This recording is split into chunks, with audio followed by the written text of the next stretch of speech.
Question.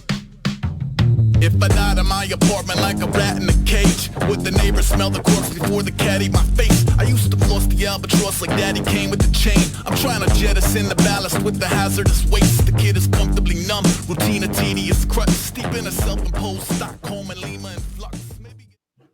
All right, buddies, we're back once again with your studs and duds. This episode, we're talking about running backs. I'm bringing in my local colleague, kind of a state away, but local. Max. I don't know what local colleague means. I kind of just made that up, but business talk. Business associate stuff. So yeah, we're going to give you some stardom situms for running back. Obviously, we're not giving you the most obvious of answers. We want to kind of help you find some value if you're struggling to decide between two players, or if you got a player hurt, people you can fill in.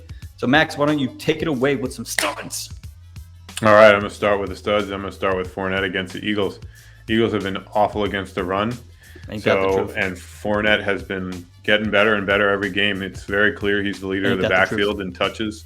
Preach. And Rojo is donezo. So I say Fournette is a good one to go against the Eagles this Thursday. It's a short turnaround, but I think Fournette will be ready and he'll have a good game, even though I don't want him to because I'm playing against him. Another stud to consider against another awful team, and this is Gaskin and the Jags. Gaskin I normally wouldn't have recommended, but I'm liking him this week against the Jags. He had a great week against the Bucs, and I think they'll utilize that again because he's clearly a great receiver out of the backfield. Maybe not a great runner, but I think they'll utilize that enough to give him some good points. And I think he'll be a good stud for you guys this week. Thanks, buddies. Zolti, on to you. Two decent picks there, Max. Fournette, the volume is there, and he is playing a very, very bad Eagles rush defense. So I commend you on that one. He kind of is what he is, though. Like when he was on Jacksonville, we thought he was a lot better just because he was getting like 30 touches a game, but it's nothing special anymore. No. But he is solid nonetheless. I think he could probably punch one in there for you, punch you in the far box. You know what I mean?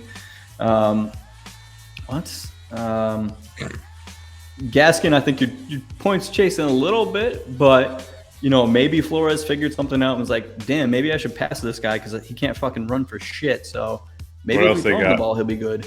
They need it, They do. They got Brisket at quarterback. They need some explosion on that offense, and he's ready to explode diarrhea everywhere. So yeah. He's an easy go-to guy. Like if their receivers aren't really catching the ball, just throw a little dunks to little Gasky. Little Gasky out of the backfield for 3. Woo! Let me give you some studs in this. I apologize. This one kind of feels like a cheat a little bit, but I think he's going to have a monster game, and I'm going to say he's going to have the best running game of the week. It's Najee Harris of the Steelers versus Seahawks. His game one, he had a stinker.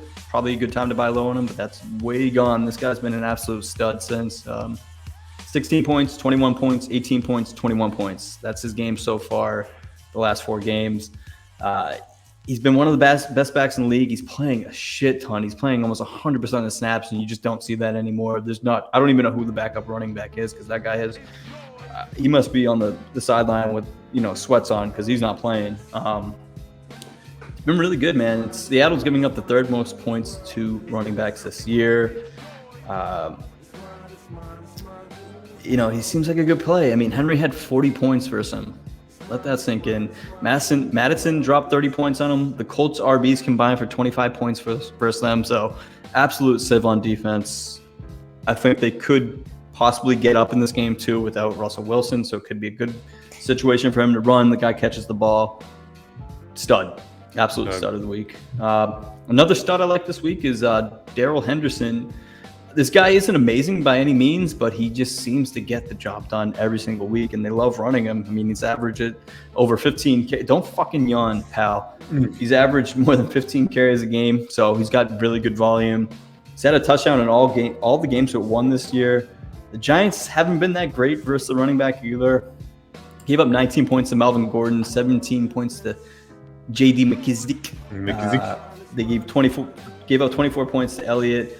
So the matchup doesn't scare me at all, and this guy's been remarkably steady. I mean, he's nothing special, but the offensive line is good enough, and they move the ball.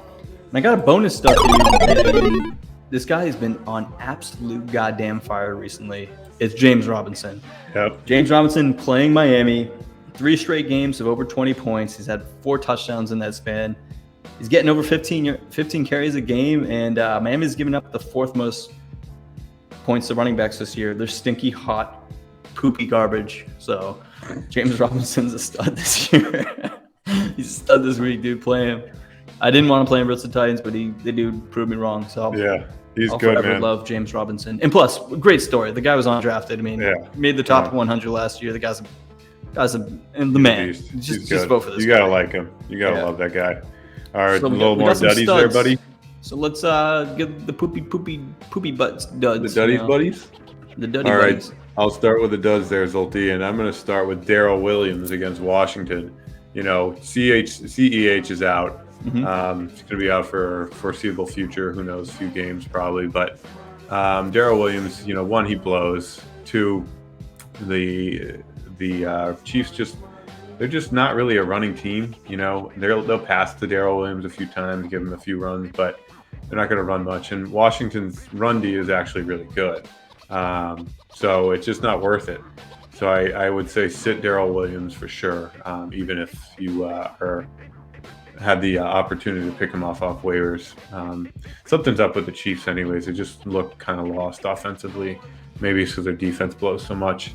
My second dud, though, would be Latavius Murray against the Chargers. They don't have a great run defense, the Chargers, but Murray just kind of sucks anyways. You know, he just looks old and slow, and I'm not liking him too much. So if you're starting him, I think he's going to be a dud, maybe like 5 to 10 points, but nothing special, nothing to like ride home about. I'm not too hot on this this gentleman this week.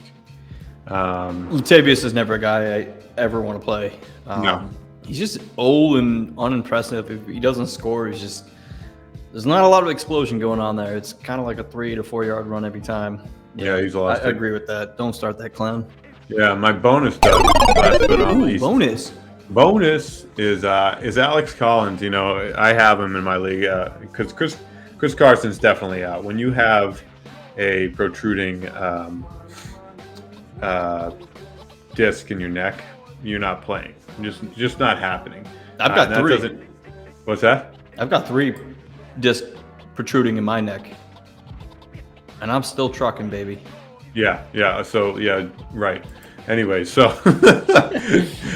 Chris Carson is not someone who's going to be coming back anytime soon, as long as that's there. And even if he, if he elects surgery, that means he's going to be out for even a longer time. So Alex Collins isn't great. You know, first off, he's just not that good. He's a tweener. He doesn't do anything. He's not like a power back. He's not a speed back. He's not very agile, but he's good enough to be a starter apparently for the Seahawks because he just runs straight and he's no nonsense. But the Steelers have a good run D. Their pass D kind of blows and does blow. And now with Wilson out too, it just makes it a little bit more tough, and they'll key in on Alex a little more. So he's a tough one, but look for someone else if you can. If you're like my team right now, I might have to rely on him. But, you know, I warned you. He might be a dud. Zolti? Yeah, I mean, all 3 guys you listed, I never want to play, so absolute duds. A guy that I've been monitoring very closely because I have his counterpart on my team, and I think he's going to be a dud again this week. He's been a dud every week since like week 3. It's Melvin Gordon. I just don't see it. It's Melvin Gordon. He smells. He started off decent, but he's since lost carries, and 2 straight games under 10 carries. That's not the kind of volume that you want to play. He's not getting in the end zone anymore. He hit a few touchdowns in like the first 3 weeks, but ever since then, he's been an absolute dud. Timeshare is killing both the productivity of both him and Javonte, unfortunately. He hasn't looked very good. He kind of, I think those the yards are kind of catching up to him over the years, taking a lot of beating. It's just not there, man. And then, I mean, the matchup is fine, but once again, it's about the volume for me, and I don't see it. Not a guy I want to play. So absolute dud again. He sucked last week. He'll suck again this week. Another guy I like to have a dud this week, and this guy's been okay. If it wasn't for a touchdown last week, his week would have looked a lot worse. But it's Josh Jacobs playing Denver. 2 straight games under 50 yards rushing, even though he's getting the volume. He just hasn't looked very explosive. They're like 4 to 5 yard runs every time. It's not very good.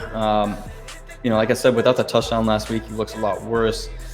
He's getting more targets, in the receiving game than he ever has in his entire career. I mean, last year he has had over 5 targets in both games this year, but last year he only had 2 games with 5 targets or more.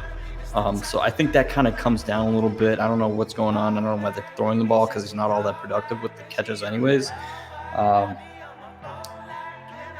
And Denver is giving up the fewest points to running backs this year. So not only is Jacobs not that effective, the matchup is not there either. Aside from last game, when Najee Harris had a big game, they haven't given up more than 11 points to a running back. So you're not a guy I want to play this week. If you somehow can play someone else in that flex spot, or if you have no other options, I guess you have to. But yeah, going to be a dud this week. And I got some bonus ones. These guys will be forever bonus duds every single week until I'm proven otherwise. Miles Sanders playing Tampa Bay. You don't play running backs versus Tampa Bay, and this guy sucked. It's that one double-digit fantasy point game, and that was the first week. Since then, it's been an absolute dud. And then Damian Harris of the Patriots, he sucks every week. So just don't. You just have it out for him. Let's be honest. I mean, I haven't been wrong though. Well, he had a good game last week. I wouldn't call that a good game. He had like fucking 8 points and he scored somehow. Yeah. You can't score and have 8 points. It does not equate to being good. Okay. Well, we doing wide receiver?